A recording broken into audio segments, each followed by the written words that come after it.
Hello friends, स्वागत है आप सभी का हमारे सोशियोलॉजी क्लासेस चैनल पर, जहां हम सोशियोलॉजी से रिलेटेड कॉन्सेप्ट आप सभी को क्लियर करवा रहे हैं। यह वीडियो एमसीक्यूज़ पर आधारित है जो आपके प्रैक्टिस एवं रिवीजन के लिए है। तो चलिए स्टार्ट करते हैं आज का सेशन। पहला क्वेश्चन है, बोर्डियो का अभ्यास सिद्धांत मुख्य रूप से पर ध्यान केंद्रित करता है। तो नीचे दिए गए ऑप्शंस में से आपको राइट आंसर बताना है। तो इस क्वेश्चन का राइट आंसर हो जाएगा ऑप्शन नंबर डी। विषय निष्ठवाद एवं ज्ञान सापेक्षवाद के विरोध पर नियंत्रण स्थापित करने पर यह ध्यान केंद्रित करता है। ठीक है, आइए नेक्स्ट क्वेश्चन पे चलते हैं। बाड्रेलार्ड की उत्तर आधुनिकता की अवधारणा 3 सिद्धांत वाले विचार पर स्थापित की गई है, जो है। तो नीचे दिए गए ऑप्शंस में से आप सभी को 3 सिद्धांत बताने हैं। तो इस क्वेश्चन का राइट आंसर हो जाएगा ऑप्शन नंबर ए। अनुकरण, अंतःस्फोट एवं हाइपर रियलिटी। ठीक है, यह 3 सिद्धांत हैं इनके। आइए नेक्स्ट क्वेश्चन पे चलते हैं। मैडनेस एवं सिविलाइजेशन किताब में मिशेल फुकाल्ट यह तर्क करते हैं कि इसका कारण है। तो नीचे दिए गए ऑप्शंस में से आपको राइट आंसर बताना है। तो इस क्वेश्चन का राइट आंसर हो जाएगा ऑप्शन नंबर बी, पागलपन की अंतिम भाषा। ठीक है, पागलपन की अंतिम भाषा। आइए नेक्स्ट क्वेश्चन पे चलते हैं। किसने कहा लिंग भेद का वर्णन एक जिद्दी प्रवृत्ति के रूप में नहीं करना चाहिए, जो स्वभाव से परकीय होता है और आवश्यकतावश उस शक्ति के प्रति हठीला होता है जो इसे अपने वश में करते समय स्वयं को थका देता है और अक्सर उसे पूर्ण रूप से नियंत्रित करने में विफल रहती है।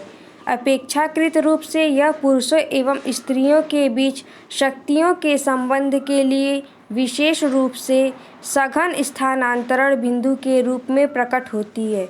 तो यह स्टेटमेंट किसने दिया है? तो इस क्वेश्चन का राइट आंसर हो जाएगा ऑप्शन नंबर डी, मिशेल फुको या मिशेल फुकाल्ट। ठीक है, आइए नेक्स्ट क्वेश्चन पे चलते हैं।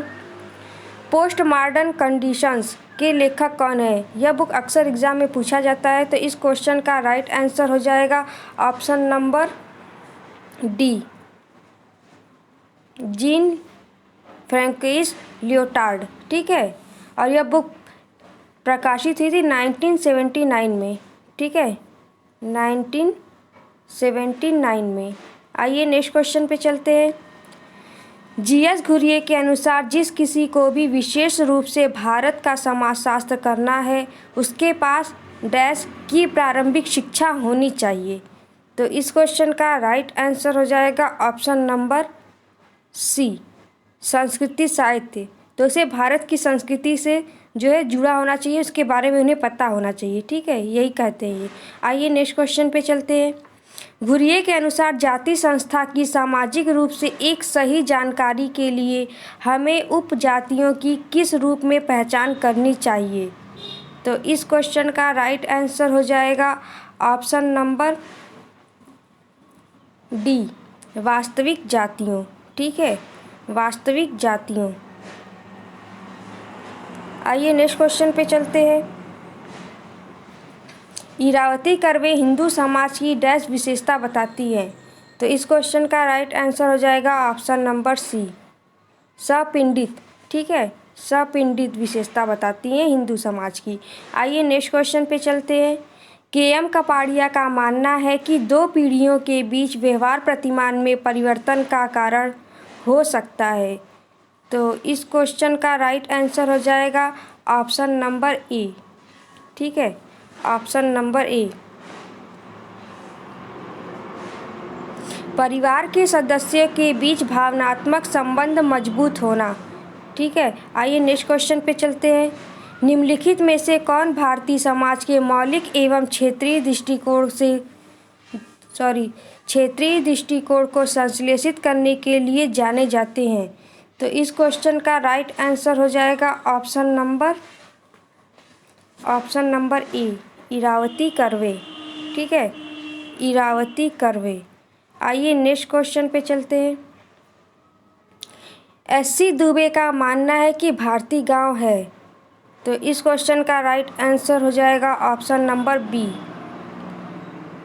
एक स्वतः पूर्ण छोटा गणराज्य नहीं, ठीक है, एक स्वतः पूर्ण छोटा गणराज्य नहीं।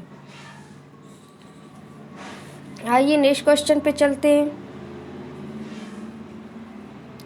जाति को परिवारों के एक संग्रह के रूप में परिभाषित किया जा सकता है, जिसका एक सामान्य नाम होता है जो विशिष्ट पेशा को सूचित करता है या उससे संबंधित होता है, जिसका एक पौराणिक पूर्वज मनुष्य या देवी से उत्पत्ति मानी जाती है, जो समान पेशेवर अपनाता है और जिन्हें विचार प्रदान करने वाले सक्षम व्यक्तियों द्वारा एक एकल सजातीय समुदाय उत्पन्न करने वाला माना जाता है।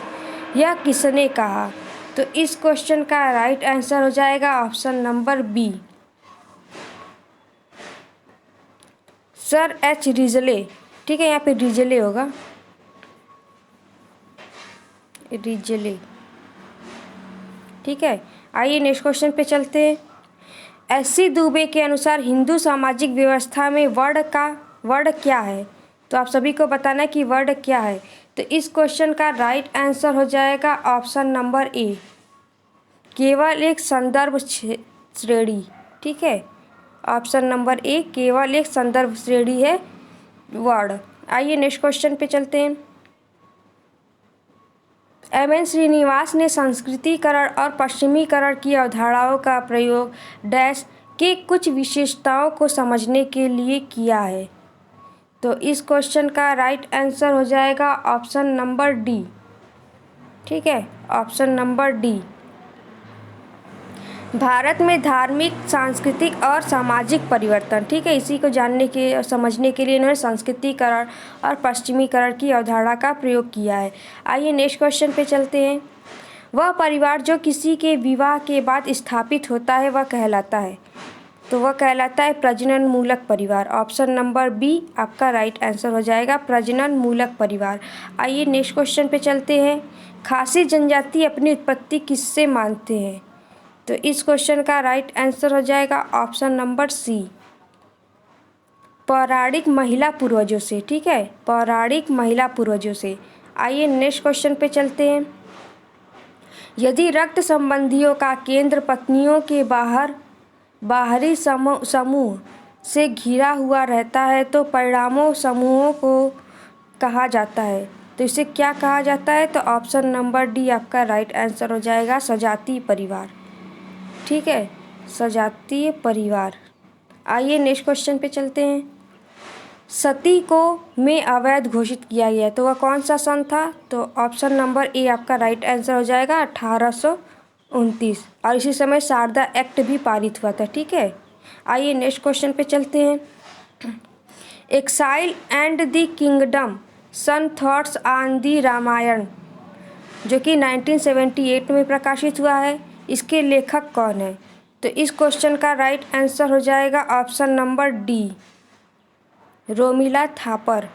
ठीक है, रोमिला थापर। आइए नेक्स्ट क्वेश्चन पे चलते हैं। इंडिया थ्रू हिंदू कैटेगरीज के लेखक कौन है? तो इस क्वेश्चन का राइट आंसर हो जाएगा ऑप्शन नंबर ए, मैकिम मैरियट। ठीक है, मैकिम मैरियट। यह बुक इनकी है और यह प्रकाशित हुई थी 1990 में। ठीक है, 1990 ईस्वी में। ठीक है, आइए नेक्स्ट क्वेश्चन पे चलते हैं। भारतीय समाज के अध्ययन से सभ्यतागत दृष्टिकोण के साथ कौन जुड़ा हुआ है? तो वह जुड़े हैं आपकी एन.के. बोस, निर्मल कुमार बोस इनका पूरा नाम है। ठीक है, एन.के. बोस। आइए नेक्स्ट क्वेश्चन पे चलते हैं। किसने कहा इस बात पर बहस करने का अच्छा कारण है कि आधुनिक भारत में जाति चेतना और संगठन में वृद्धि हुई है? उदाहरण के लिए देखें, भारतीय शहरों में जाति बैंकों, हॉस्टलों, सहकारी समितियों, धर्माह संस्थाओं, विवाह हॉलों, सम्मेलनों एवं पत्रिकाओं का प्रसार। तो यह जो है कहा है आपके option number D M N. Srinivas. ठीक है, एम.एन. श्रीनिवास, यह स्टेटमेंट एम.एन. श्रीनिवास का है। आइए नेक्स्ट क्वेश्चन पे चलते हैं। एन.के. बोस के अनुसार जाति व्यवस्था की स्थापना किस आधार पर हुई है? तो इस क्वेश्चन का राइट आंसर हो जाएगा ऑप्शन नंबर ए, उत्पादक संगठन। ठीक है, उत्पादक संगठन। आइए नेक्स्ट क्वेश्चन पे चलते हैं। एस.सी. दुबे का मानना है कि भारत में भाषाई विविधता के कारण उत्पन्न होती है।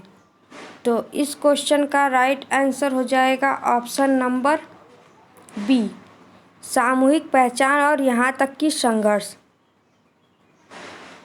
सामूहिक पहचान और यहाँ तक कि संघर्ष जो है भाषाई विविधता के कारण उत्पन्न होती है। आइए नेक्स्ट क्वेश्चन पे चलते हैं। यह इस सेशन का लास्ट क्वेश्चन भी है। भारत में जातियों में अंबेडकर तर्क देते हैं कि जाति का अर्थ है। तो जाति का क्या अर्थ है अंबेडकर के अनुसार? तो ऑप्शन नंबर ए आपका राइट आंसर हो जाएगा। असवर्ण विवाह के ऊपर सगोत्र विवाह का अध्यारोपण। ठीक है, तो आज की वीडियो आप सभी को अच्छी लगी होगी। यदि वीडियो अच्छी लगी हो तो इसे लाइक करिए, चैनल को सब्सक्राइब करिए, साथ ही बेल आइकन को प्रेस कर दीजिए ताकि हमारी आने वाली वीडियोस की नोटिफिकेशन आप सभी को मिलती रहे। Thank you so much.